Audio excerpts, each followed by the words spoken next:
আলাইকুম রহমতুল্লাহি ওবারাকাতু। বাংলাদেশের আইনের কাছে আমার একটাই জিনিস জানতে ইচ্ছে করে, একটা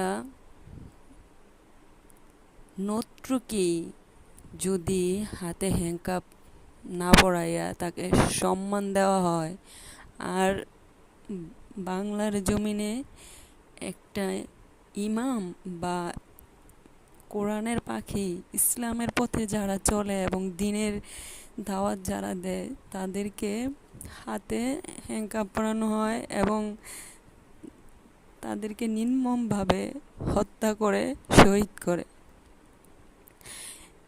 এই যে গাজীপুরের ইমাম যে খতিব, ওনাকে যে মিথ্যে অপবাদ দিয়ে দুনিয়ার জমিন থেকে এইভাবে বিদায় করলো,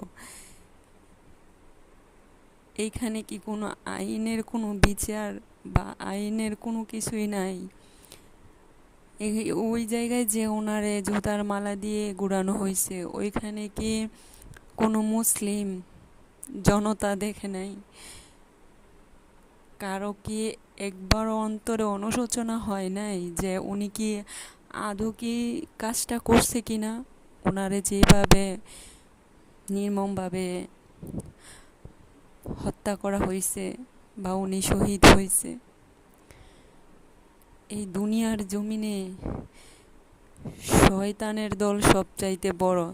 তবে একটা একটা কথা সত্য কি জানেন, যে আল্লাহ ছাড় দেয় কিন্তু ছেড়ে দেয় না। আল্লাহ সর্বশক্তিমান। আমার মনে হয় কি যে কিয়ামত অতি নিকটে।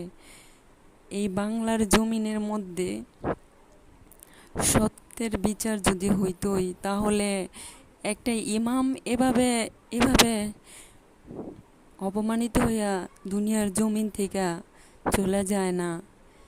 উনি একজন আলেম, উনি একজন ইমাম সাহেব এবং খতিব।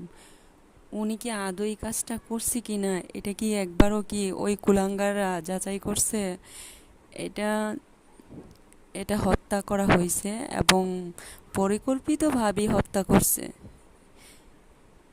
যে ওনার উপরে হয়তো ওই রকম কোনো ছিল, এই জন্য ওই ক্ষোভে ওনাকে হত্যা করা হয়েছে।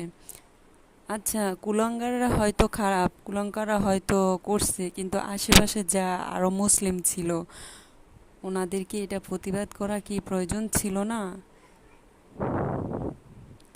কি বলবো, ভাষা নাই বলার।